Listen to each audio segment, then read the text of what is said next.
Salve, salve! Nesse vídeo aqui eu quero falar sobre a movimentação ocular extrínseca. Tem 5 tipos de movimento, né? Os movimentos sacádicos ou sacadas, o movimento de segmento ou de perseguição visual, o reflexo vestíbulo ocular, o reflexo optocinético e os movimentos de divergência. Os 4 primeiros, né, são movimentos conjugados dos olhos, no qual ambos os olhos se direcionam, vão para a mesma direção, né? O último movimento é o movimento de divergência, que você pode ter movimentos de convergência ou de divergência. A convergência ocorre na tríade da acomodação, né? Quando um objeto se aproxima de você e você precisa manter esse objeto no foco. E a divergência acontece no movimento contrário, né? Quando o objeto se afasta do foco. Então, eu vou começar falando sobre as sacadas. O que é a sacada ou movimento sacádico? É o movimento mais rápido dos olhos que a gente pode ter. Tem participação do lobo frontal e do tronco encefálico, obviamente. E é quando eu quero voluntariamente, né, desviar meus olhos em direção a um alvo. Se meus olhos estão aqui, eu quero olhar para essa estrela aqui. Então, rapidamente, eu direciono ambos os olhos de modo conjugado em direção ao alvo. Como que funciona esse movimento, né? Quando eu peço, olho para a esquerda, por exemplo. Então eu tenho a participação do meu lobo frontal. Vamos fazer esse esqueminha aqui de novo, que vocês já conhecem muito bem. Então tem um sulco central. O lobo frontal está envolvido com a motricidade, obviamente, e também com a motricidade ocular extrínseca.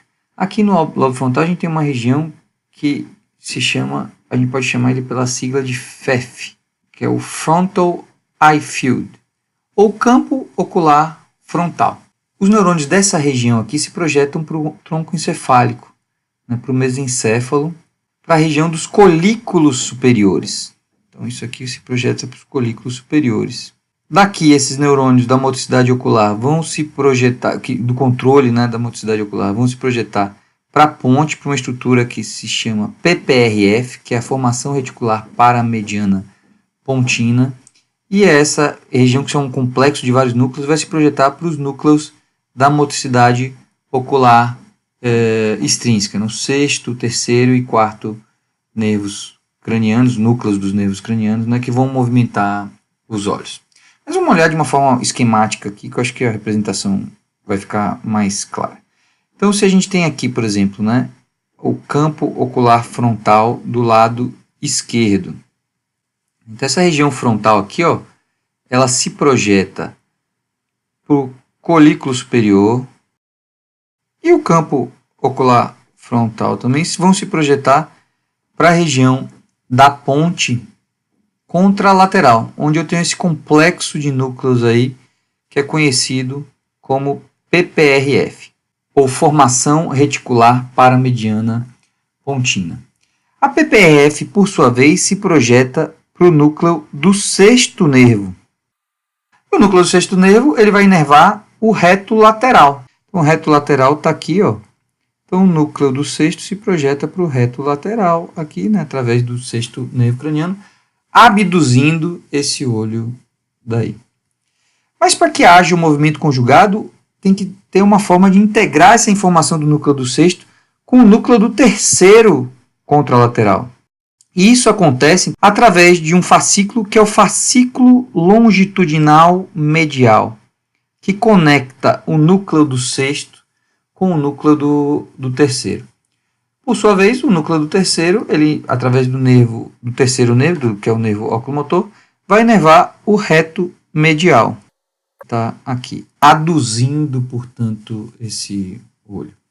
Então, quando você pede voluntariamente para o indivíduo olhar para a esquerda, o que ele está fazendo é acionando o campo ocular frontal do lado direito, né, que vai estimular a PPRF do lado esquerdo, que estimula o núcleo do abducente do lado esquerdo, abduzindo o olho esquerdo.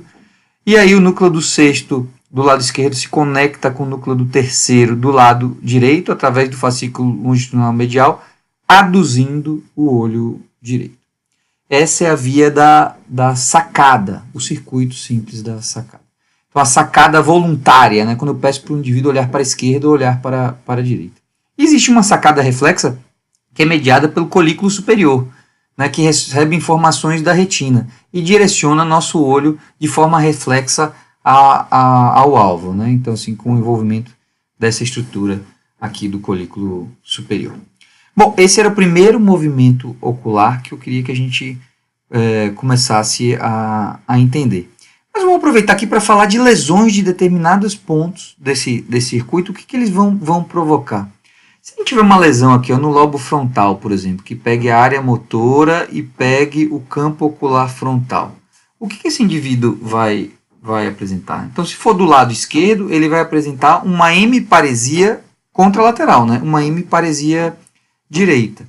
E se pegar o campo ocular frontal, ele vai ter uma incapacidade de olhar para o lado contralateral, né? Então, ele vai ter mais uma tendência de olhar para o lado esquerdo, né, se a lesão for esquerda. Então a gente diz às vezes, né, assim, isso é importante, por exemplo, um paciente com AVC no lobo frontal, que pegue a área motora e pegue o campo ocular frontal, a gente diz que ele olha para o lado da lesão. Então ele olha para o lobo frontal que está lesionado, porque o olho dele se desvia para esse lado. Ele olha para o lado contralateral à hemiparesia. Então tem um poder de topografar muito, muito grande. Então se a gente lesa aqui o campo ocular frontal, o indivíduo vai ter uma incapacidade de olhar para o lado contralateral e ele tende a olhar mais para o lado ipsilateral à lesão. Agora, se a gente tiver uma lesão da PPRF, uma lesão aqui, desse lado, o que acontece? O indivíduo não consegue olhar para o lado da lesão, uma lesão pontina do lado direito, né, impede o indivíduo de olhar para o lado direito. Então ele tende mais a olhar para o lado esquerdo. E se a gente lembrar aqui, a via motora, o trato córtico-espinhal lateral, só vai cruzar no bulbo.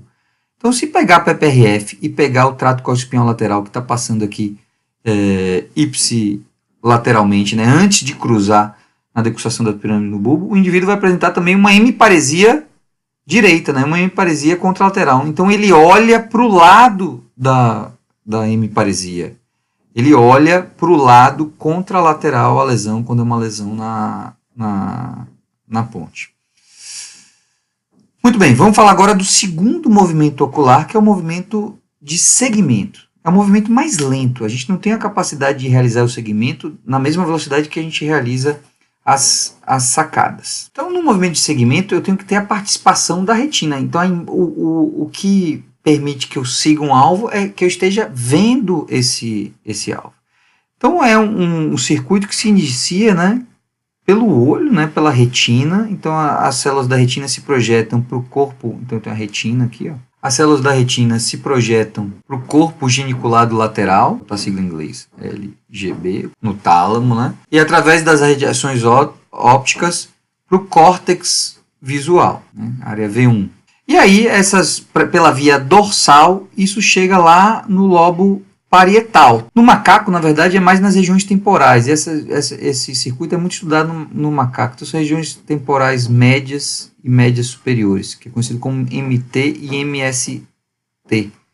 Mas no homem, essas estruturas estão, na verdade, mais no lobo parietal do que no lobo temporal.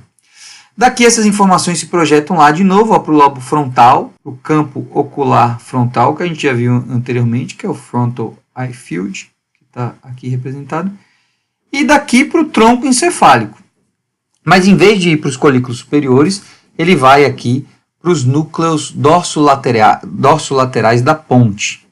Daqui esses neurônios se direcionam para o cerebelo, particularmente para o arquicerebelo, né, que é o vestíbulo cerebelo, que é o vermes e lobo floconodular. Daqui isso volta para o tronco encefálico, para os núcleos vestibulares, que estão na ponte também, né? Núcleos vestibulares que estão representados na ponte. E os núcleos vestibulares vão fazer conexão com os vários nervos da movimentação ocular extrínseca, sejam eles o sexto, o quarto e o terceiro nervos. Lembrando que eles são movimentos mais lentos do que aqueles movimentos sacádicos, mas tem estruturas que participam das duas coisas, né? Como o campo ocular frontal, que a gente representou aqui. E o terceiro movimento que eu quero falar nesse vídeo é sobre o reflexo vestíbulo ocular. ou VOR, que é a sigla em inglês para esse reflexo. Aqui a gente tem que lembrar um pouquinho como que funciona nosso labirinto. Eu vou falar sobre o reflexo vestibulocular horizontal.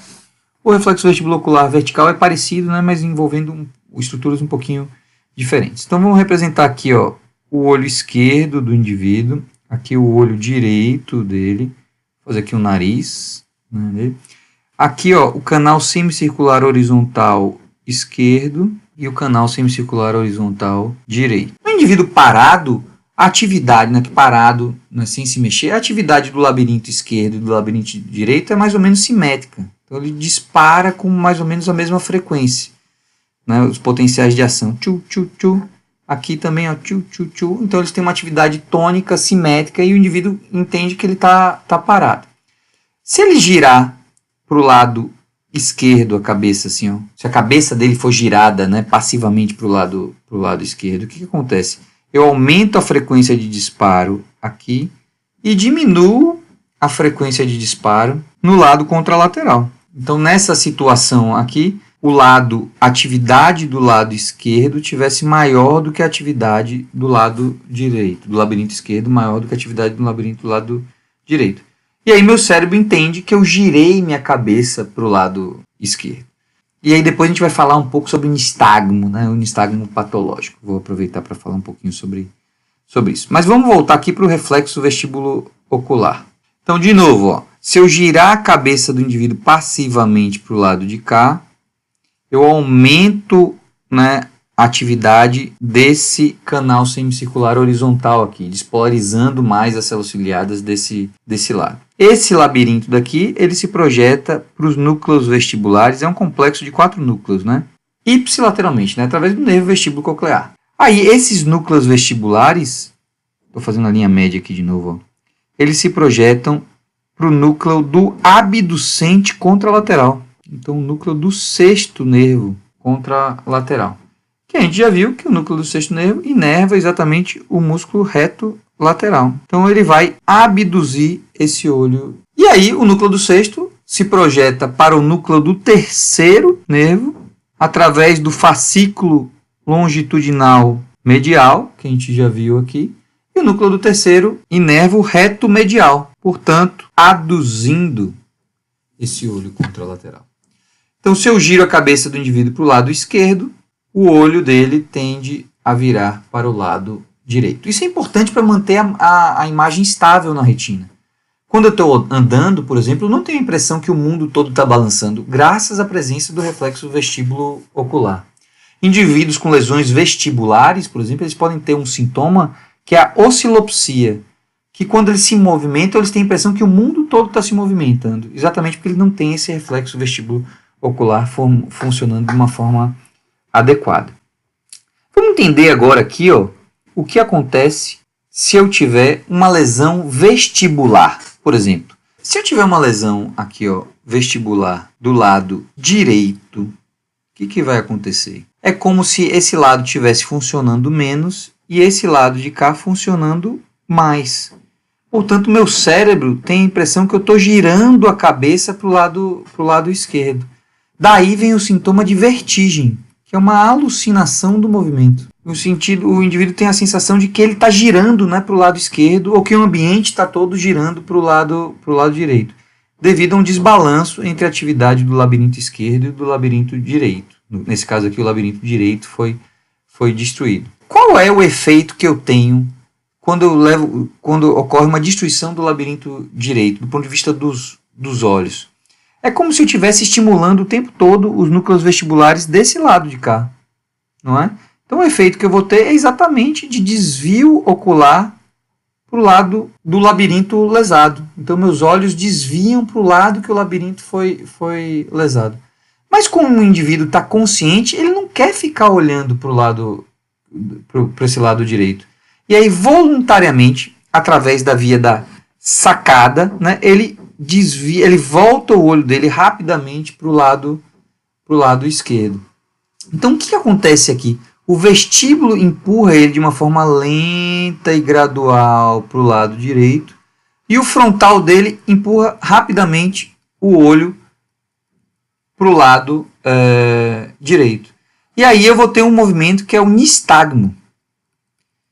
Nistagmo é um movimento ocular caracterizado por duas fases. Uma fase lenta, que é exatamente essa fase vestibular, que eu representei aqui, e uma fase rápida, que é essa fase corretiva, né, das sacadas voluntárias. Então, o indivíduo com uma lesão vestibular do lado direito, ele vai apresentar um nistagmo que bate para o lado esquerdo, porque é para o lado das sacadas, né, que a gente consegue perceber o nistagmo. Muito bem, esse vídeo já ficou muito mais longo do que o habitual, mas aqui eu queria falar para vocês sobre um pouco sobre movimentação ocular, né, e particularmente esses 3 movimentos oculares aí, as sacadas, o segmento e o reflexo vestíbulo ocular. Talvez mais para frente a gente faça um vídeo sobre o reflexo optocinético, né, e o nistagmo optocinético, que é fisiológico, e quem sabe a gente fale um pouquinho mais também sobre o nistagmo patológico. Então, forte abraço a todos e até um próximo vídeo.